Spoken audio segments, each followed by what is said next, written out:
النية ولكل نية صالحة وعلى من هو أسلافنا وآباؤنا الصالحون. الله يدخل نيتنا في نيتهم وعملنا في عملهم وأخلاقنا في أخلاقهم إلى حضرة النبي وآل النبي بسر الفاتحة. بسم الله الرحمن الرحيم. الحمد لله رب العالمين الرحمن الرحيم مالك يوم الدين إياك نعبد وإياك نستعين اهدنا الصراط المستقيم صراط الذين أنعمت عليهم غير المغضوب عليهم ولا الضالين آمين. السلام عليكم ورحمة الله وبركاته.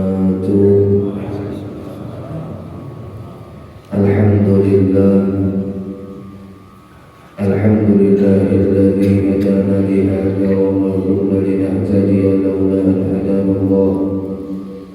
أشهد أن لا إله إلا الله وحده لا شريك له، وأشهد أن سيدنا ونبينا محمدا عبده ورسوله الذي لا نبي بعده. اللهم صل وسلم وبارك على سيدنا محمد مفتاح باب رحمة الله عدد ما في علم الله صلاة وسلاما دائمين بدوام ملك الله وعلى آله وصحبه ومن والاه ومن تبعهم بإحسان إلى يوم القيامة. أما بعد، سبحانك لا علم لنا إلا ما علمتنا إنك أنت العليم الحكيم. لا حول ولا قوة إلا بالله العلي العظيم. نويت التعلم والتعليم والتذكر والتذكير والنفع والانتفاع والإفادة والاستفادة والحث على التمسك بكتاب الله وسنة رسول الله صلى الله عليه وسلم والدعاء إلى الهدى والدلالة على الخير ابتغاء وجه الله ومرضاته وقربه وثوابه. وقال المصنف رحمه الله تعالى ونفعنا بعلومه في الدارين آمين. Halaman 97 ya, paling bawah. Mata kunta idza u'tita basataka al-'ata wa idza mun'ita qabadaka al-man'. فاستدل بذلك على ثبوت طفوليتك وعدم صدقك في عبوديتك. Bapak Ibu jamaah Masjid Baitur Rahman yang sama-sama dimuliakan oleh Allah, alhamdulillah, tsumma alhamdulillah, limpahan puji syukur kita panjatkan kepada Allah setelah kurang lebih 3 minggu kita tidak bertemu. Alhamdulillah di subuh ini kita bertemu kembali dalam keadaan sehat walafiat. Yang mana di subuh ini Allah masih berikan kepada kita taufik hidayah dan inayah hingga dipertemukannya di dalam pertemuan yang indah. Mudah-mudahan pertemuan semacam inilah yang terus diistiqomahkan oleh Allah hingga kita wafat bertemu dengan orang baik, bersama dengan orang baik di tempat-tempat yang baik hingga masuk ke dalam tempat yang paling baik kelak di akhirat, yaitu di dalam syurga al-firdausil a'la. Mudah-mudahan amin, Allahumma amin. Tak terkecuali juga mama abah kita selalu kita hadirkan di dalam majlis yang mulia ini agar rahmat dan ampunan juga tercurah kepada mereka. Mudah-mudahan Allah angkat derajat mereka, baik yang sudah wafat, mudah-mudahan Allah ampuni dosanya, Allah tempatkan pada tempat yang paling indah di alam barzakhnya, ataupun yang masih hidup, mudah-mudahan Allah panjangkan usianya, Allah sehatkan batang tubuhnya, Allah bahagiakan masa tuanya, dan Allah wafatkan dalam keadaan husnul khatimah. Amin, Allahumma amin. Salawat dan salam selalu dan selalu juga kita sampaikan kepada baginda Nabi kita Muhammad sallallahu alaihi wasallam beserta sahabat sahabat beliau serta pengikut-pengikut beliau ila yaumil qiyamah. Allahumma shalli wa sallim wa barik ala sayyidina Muhammad. Bapak Ibu rahimakumullah, menyambung kajian kitab Futuhul Arifin fi bayani a'malis salihin wal wasilina ila Allah musannif mencantumkan atau memasukkan di dalam kitab ini akan kalam hikmah daripada Syekh Ahmad Ibn Muhammad Ibn Athaillah Sakandari, yang mana kalam hikmah yang selanjutnya adalah mata kunta idza mu'tida basataqal 'afa. Jika adalah kamu itu ketika diberi basataqah, maka kamu pada saat diberi itu gembira, bahagia, diberikan sesuatu bahagia. Wa idza mu'ta qadabakal man'u, dan apabila tertolak ataupun tidak diberikan apa yang diinginkan, maka qadabaka. Apa qadabaka? Sedih, merasa sempit, merasa kada lapar.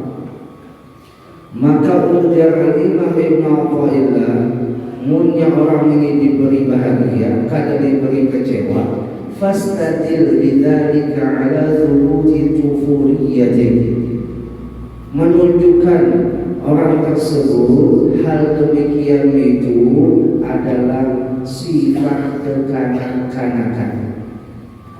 Lihat kekanak-kanakan, munnya diberi dahiruman, munnya kada diturusakan, apa yang terjadi? Ngamuk, nangis, merimbat-rimbat, bahkan mengancam pulang lawan kuitan. Yang bahaya mengadakan kendaraan, bunuh diri aja sudah ngomong. Itu sifat kekanak-kanakan.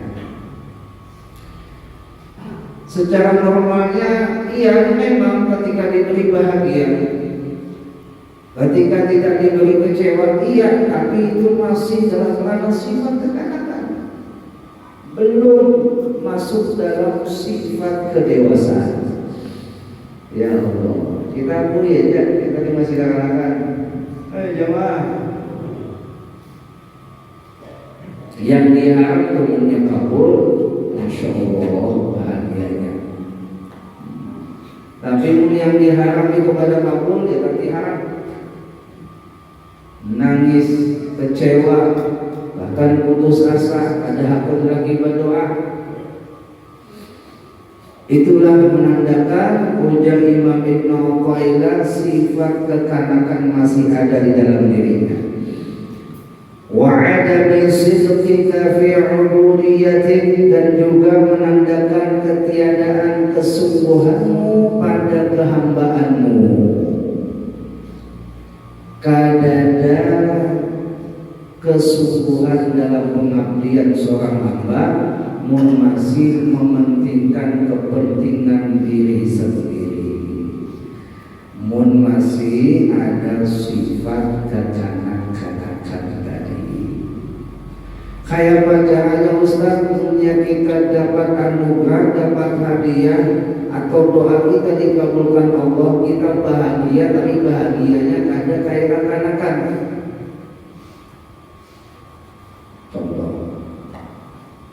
Ini handphone, ya handphone.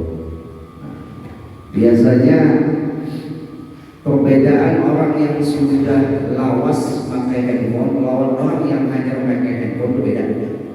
Ketika dapat SMS, Anda mendapatkan hadiah 100 juta tunai. Ya. Sifat kekanak-kanakan oleh dia belum lama megang handphone, dapat SMS bunyinya dapat hadiah, bingungnya selesai karena tahu ditipu orang. Jangan, oh langsung dia menghubungi balasnya, berlawanan melawan suci bukan tipu nih. Ujar si tukang ibu, biar Anda dapat hadiah ini, biar ke ATM. Ada ATM? Ada. Langsung dipakai. Nah, kena pijik, angkat pin rahasia biar pijik sini. Habis itu pijik ini, sekian nominalnya, coba biar transfer dulu, nanti akan masuk ke rekening biar sekian ratus juta tadi. Hakun, kenapa? Bahagianya kekanak-kanakan, artinya belum dewasa menyikapi satu kebahagiaan, langsung ditanggung bulan-bulan. Boleh jadi kebahagiaan yang kita anggap tadi nikmat menjadi nikmat apabila kita tidak bisa menggunakan, tidak pandai mensyukurinya. Yang tadinya nikmat menjadi nikmah, apa nikmat menjadi bala. Sayyidina Umar bin Khattab dulu waktu menaklukkan Persia, tentu di dalam kekhalifahan Sayyidina Umar bin Khattab. Nah, waktu Sayyidina Umar dapat menaklukkan Persia, Sayyidina Umar bin Khattab tidak langsung serta-merta bahagia, menundukkan diri lalu berkata kepada Allah, ya Allah, sekiranya ulun mampu menaklukkan Persia bersama para sahabat di zaman kekhalifahan ulun khawatir kemampuan yang ada ini merupakan istidraj bagi ulun, karena sebelum ulun ada Sayyidina Abu Bakar yang lebih hebat daripada ulun, dan sebelum Abu Bakar ada Nabi Muhammad yang lebih hebat daripada kami. Engkau berikan nikmat, kami dapat menaklukkan Persia, boleh jadi ini merupakan ujian bagi kami. Kata langsung ditakluk bulan-bulan bahagia kayak waktu turun kaca. Jemaah, di filternya dulu dikasih makanan, tiba-tiba di muka rumah berbungkus. Kalau orang bahagia yang orang turun ke kacang, gak ada lagi mikir ini makanannya halal kah ada, gak ada mikir lagi makanan itu aman kah ada. Sudah jelas makanan itu ada tahu dari siapa ya. Tapi saking bahagianya tahu kebetulan lapar pulang, kayak anak-anak ambil sedikit mau masuk rumah makan, gak ada tahu lagi. Sekali tuntung makan lihat di kotaknya expired.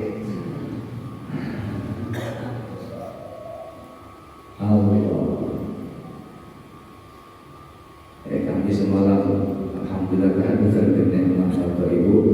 Jadi dalam perjalanan umrah dulu berbagi kan biasanya jenis berbagi makanan, bagi minuman, wajar kan biasa.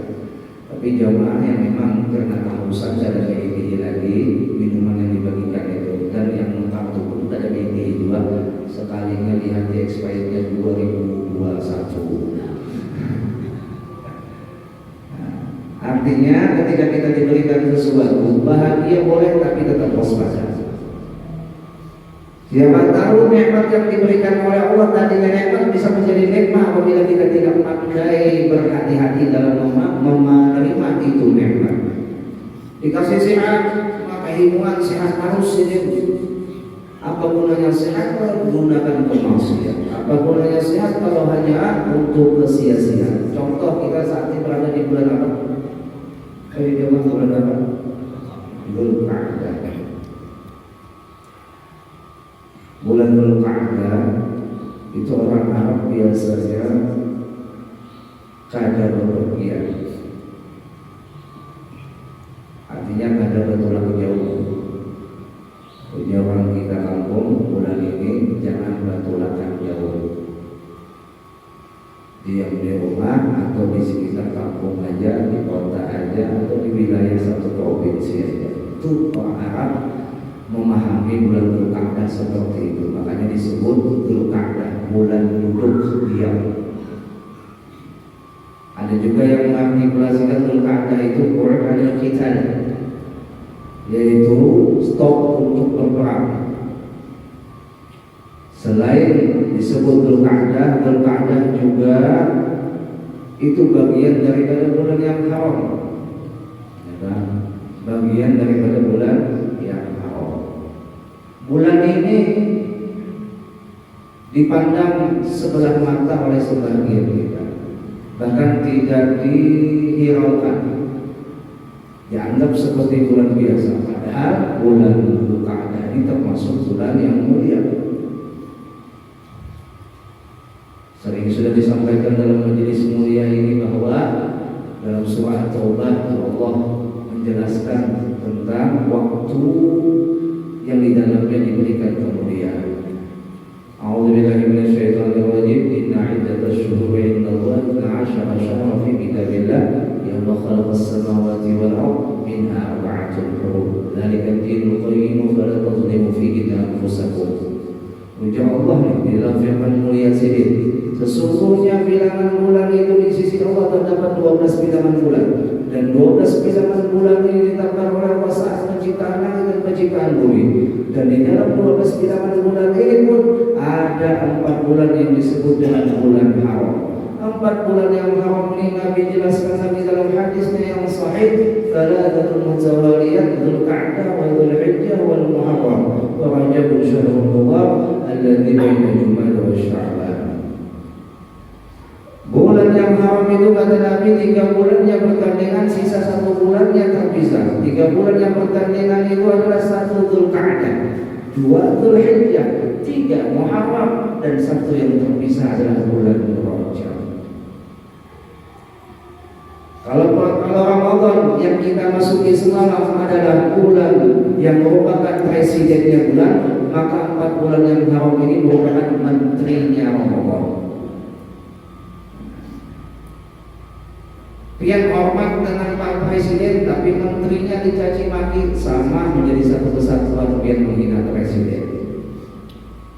Apalagi mengisi di waktu mulia dengan hal yang tidak baik. Banyu itu bisa diminum karena banyunya berasih, itu pertama.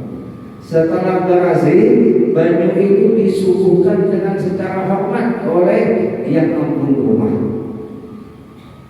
Setelah disuguhkan dengan secara hormat, malah ketika itu suguhan sudah sampai di hadapan kita, kita kadang meminumnya saja, si ampun rumah sudah tersinggung. Apalagi minumnya sawat, membuang baju di hadapan tuan rumah. Kayak itu juga Allah sudah suguhkan nih masa yang mulia.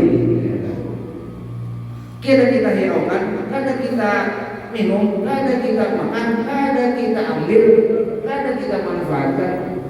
Allah ujar Allah sombong ya Bang. Ini bulan yang memuliakan kata Allah. Bahkan Dzulqa'dah ini dia di dalam Al-Quran disebutkan, wa wa'adna Musa 30 lailatan. Kami telah berjanji kepada Musa untuk diberikan kitab Taurat setelah Musa bisa menjalankan masalahnya, khalwatnya, tahannuthnya itu selama 30 malam. Nah 30 malam ini disebutkan dalam tafsir adalah 30 malam bulan Dzulqa'dah. Sekalinya pada sampai di situ, tsumma atmamnaha bi'ashrin. Kemudian kami sempurnakan lagi sisanya 10 malam. Jadi berapa malam? 40 malam. 10 malam ini kapan? Yaitu 10 malam awal Dzulhijjah. Jadi 30 malam Dzulqa'dah dan 10 malam awal Dzulhijjah itu masa Nabi Musa menjalani jalan untuk menerima kitab Taurat. Fatamma miqatu rabbih ila 40 lailah. Maka sempurnalah waktu yang sudah ditetapkan Tuhan yang Musa itu Allah Jalla Jalaluhu dengan 40 malam jadinya. Jadi Dzulqa'dah itu disebutkan di dalam Al-Quran, walaupun tersirat di dalam tafsirnya, di mana Nabi Musa menjalani jalan sucinya ketika ingin menerima wahyu, menerima sesuatu yang besar dari Allah, yaitu kitab Taurat. Nah jemaah rahimahumullah wa azzakumullah. Nah kita ini diberikan oleh Allah kesempatan hidup di bulan Dzulqa'dah. Bahagia bagi siapa? Bagi yang ngerti bulan Dzulqa'dah itu merupakan bulan mulia. Setelah itu bahagianya apakah sekedar bahagia kayak rekan-rekan tadi? Tidak. Bahagianya ia manfaatkan bulan ini dengan kebaikan. fala tazlimu fihinna anfusakum, maka janganlah melakukan kezaliman pada diri kalian sendiri di dalam bulan-bulan yang haram itu. Di luar bulan haram kita pada boleh melakukan maksiat, apalagi kata Abdullah bin Abbas di dalam bulan yang haram. Kalau di luar bulan haram yang melakukan dusta, bohong, itu dapat dosa 1. Tapi ketika dia berdusta atau bohong, maka ampun di bulan yang haram itu dosanya berlipat-lipat. Itu bedanya. Jadi melakukan dosa di luar bulan haram, yang 4 bulan disebutkan tadi, dosanya ada lipat gandakan. Tapi kalau kita melakukan dosa di dalam bulan yang haram yang disucikan oleh Allah ini bulan, maka kita mendapatkan dosa yang berlipat-lipat. Seumpama orang yang datang ke tanah haram Mekah, yang melaksanakan ibadah itu berbanding 100.000 kali lipat ganda. Kalau dia melakukan kebaikan 100.000 kali lipat ganda kebaikan dia dapat. Sebaliknya, kalau dia melakukan kemaksiatan, dia mendapatkan 100.000 lipat dosanya. Nah, Bapak Ibu rahimakumullah, disebutkan dari kata Imam Ibnu Athaillah ini, kenapa ketika orang itu mendapatkan sesuatu yang ia inginkan dia bahagia, dan ketika ia tidak mendapatkan sesuatu itu dia kecewa.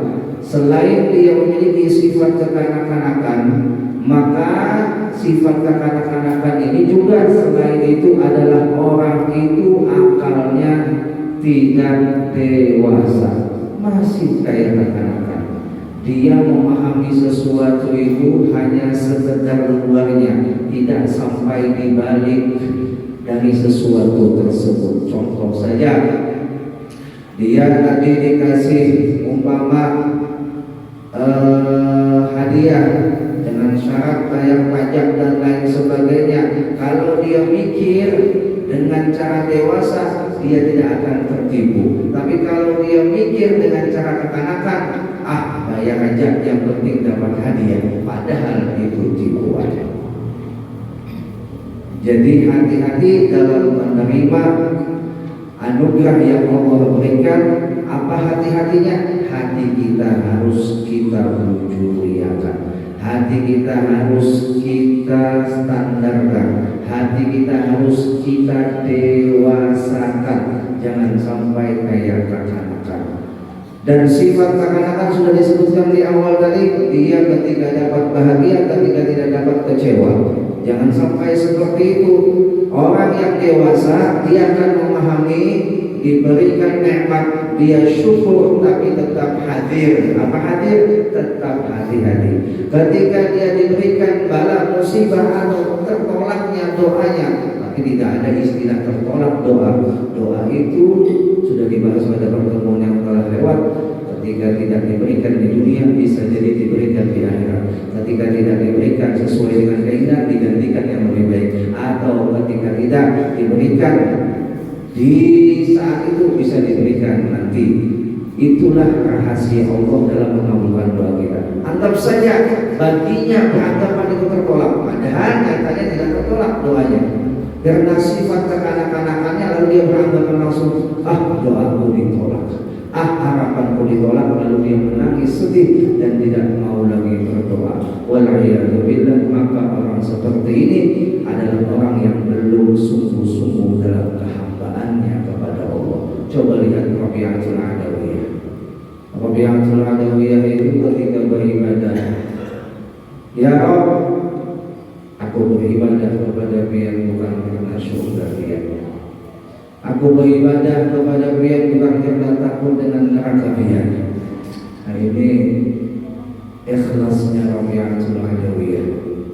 Dan ta'adukan bin nikmah, kita ini belajar kita fikah, ya kan? Ulun mewakili Bian sampai ziarah ke makam Ibnu Athaillah As-Sakandari di kota Mesir. Jadi ziarah ke tempat Sidin, habis itu ziarah lagi ke Guru Sidin Abdul Abbas Al-Mursi, juga ada Mesir, dan juga makam Rabi'atul Adawiyah juga ada di Mesir. Makam Imam Syafi'i juga ada di Mesir. Makam Ibnu Hajar al-Asqalani juga ada di Mesir. Makam Ibnu Sirin juga ada di Mesir. Makam Imam Gunun al-Misri juga ada di Mesir. Makam sahabat Amr bin As juga ada di Mesir. Makam Uqbah bin Amr juga ada di Mesir, salah satu sahabat Nabi. Makam daripada Sayyidina Husain, itu bagian kepala sidin yang diarak dari Karbala, juga ada di Mesir. Masya Allah, dan sampai di Mesir juga. Nah, Rabi'atul Adawiyah itu makamnya kayak pengantin. Makam sidin itu kayak pengantin. Padahal masa hidup sidin bujangan sampai wafat.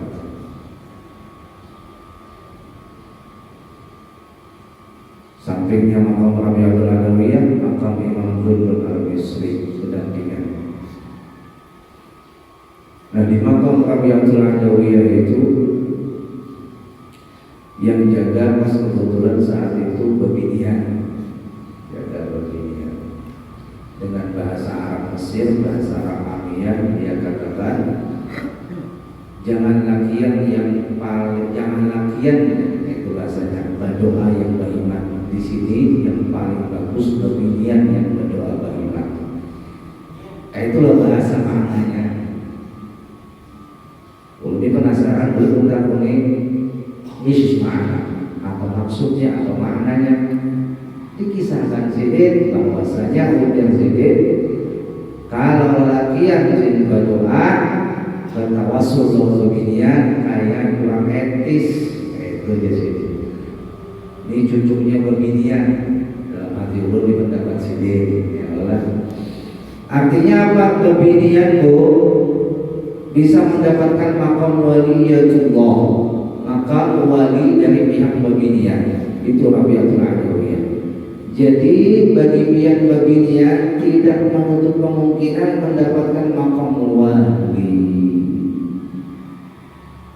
Itu Rabi'atul Adawiyah saking cintanya dengan rohnya, dengan Allah, kada bosan membaca Al-Quran tersebut di dalam manakibnya, di dalam cerita kehidupannya, itu menghabiskan waktunya dengan membaca Al-Quran sebanyak 7.000 kali khatam.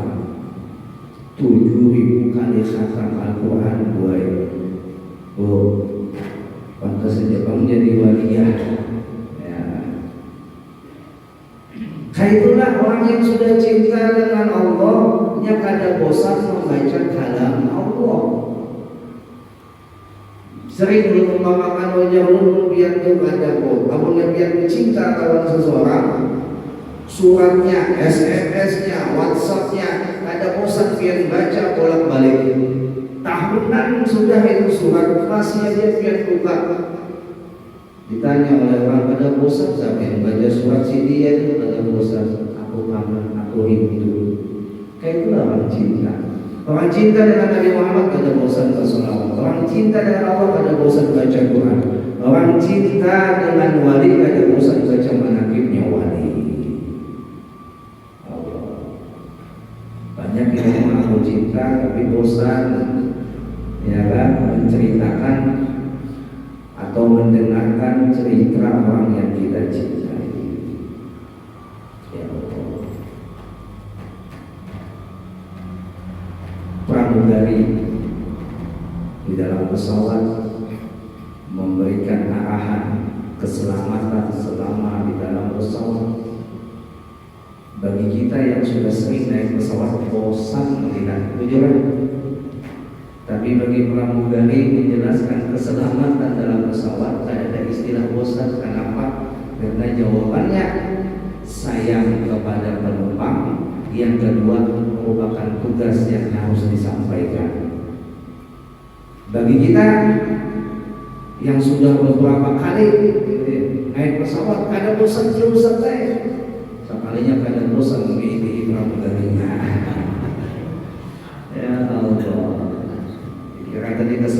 namanya, tapi pramugarinya yang DTH.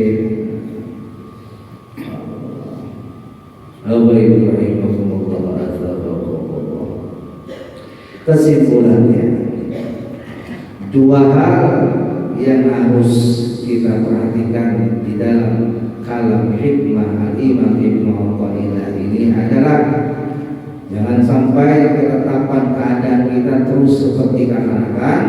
Yang kedua, yang sifat itu menjadikan ketiadaan kesungguhan kita dalam pengabdian kepada Allah.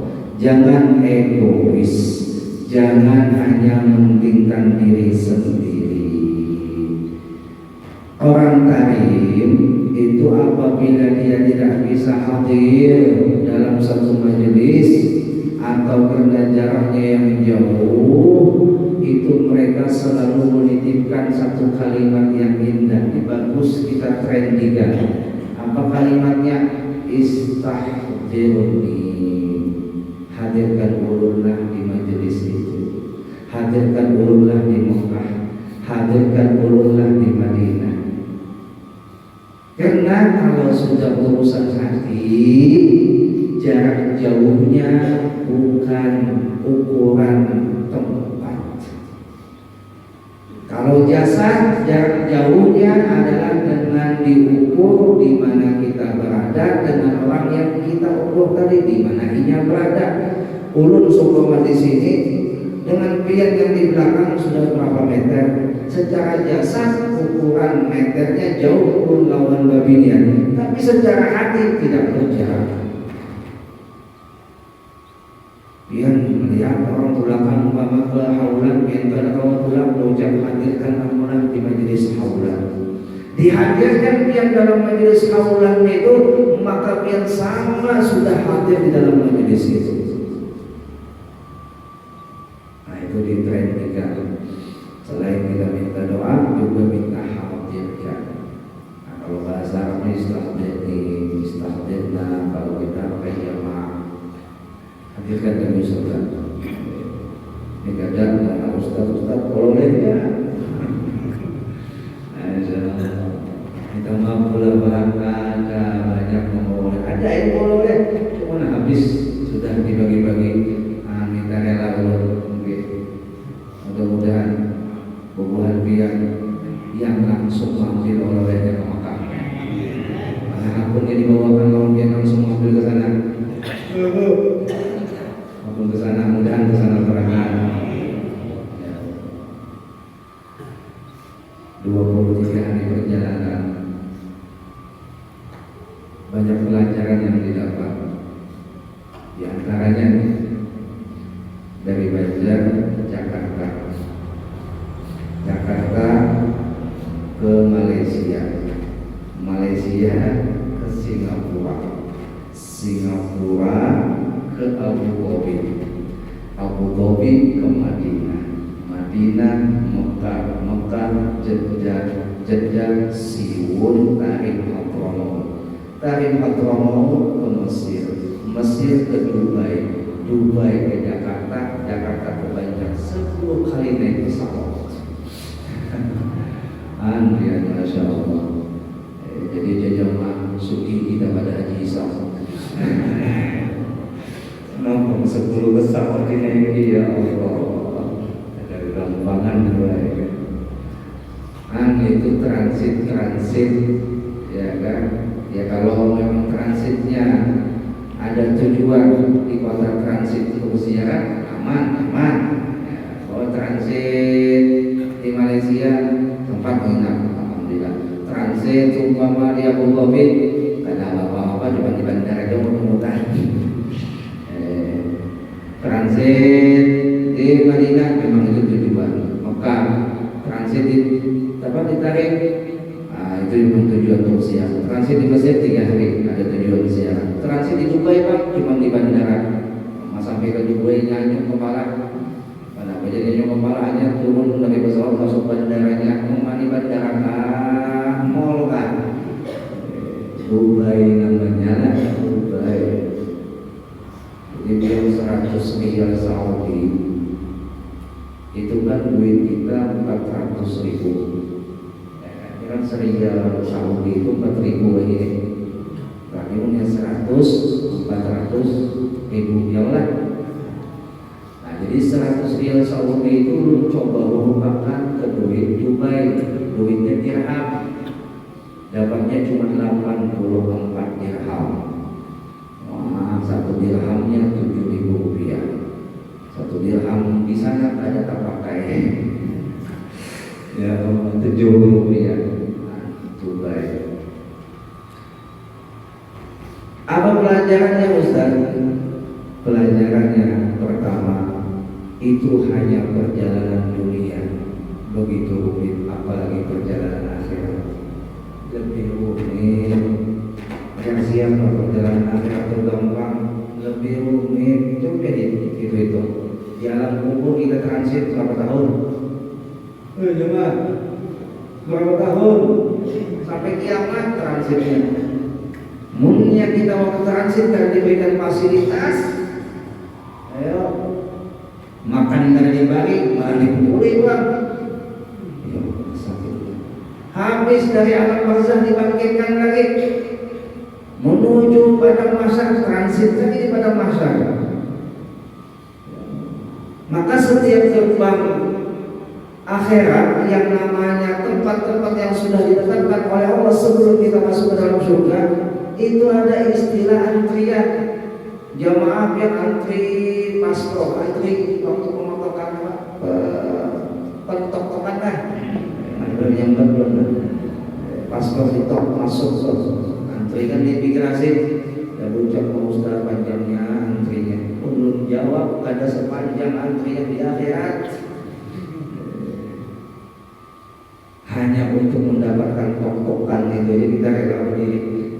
Jadi pada jemaah itu hanya untuk masuk ke negeri orang, apalagi masuk ke dalam surga. Menyiapkan syafaat Nabi Muhammad, mari urutan keberapa kita? Untuk kita menjadi umat Nabi Muhammad didahulukan antrian kita, didahulukan antrian kita, bahkan didahulukan kita masuk ke dalam surga. Maka siapa? Nabi Muhammad. Karena terima kasih kalau Nabi Muhammad. Biar kau antri di imigrasi ada patuhan disuruh kedulu bingung ada, bingung. Diberikan jalur VVIP kelas bisnis, ada perlu antri langsung aja masuk jalan hingga. Masya Allah, orang punya antri selama asik berkipas sudah di dalam. Masya Allah. Mudah-mudahan kita dapat syafaatnya dari Muhammad. Itu saja yang dapat disampaikan kita hari ini dari Bapak dan Batin. Insyaallah panjang umur sehat afiat kembali di subuh yang akan datang. Al-Fatihah.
Hasbunallahu wa ni'mal wakeel, wa la haula wa la quwwata illa billahil aliyyil azim. Sallallahu alaihi wasallam.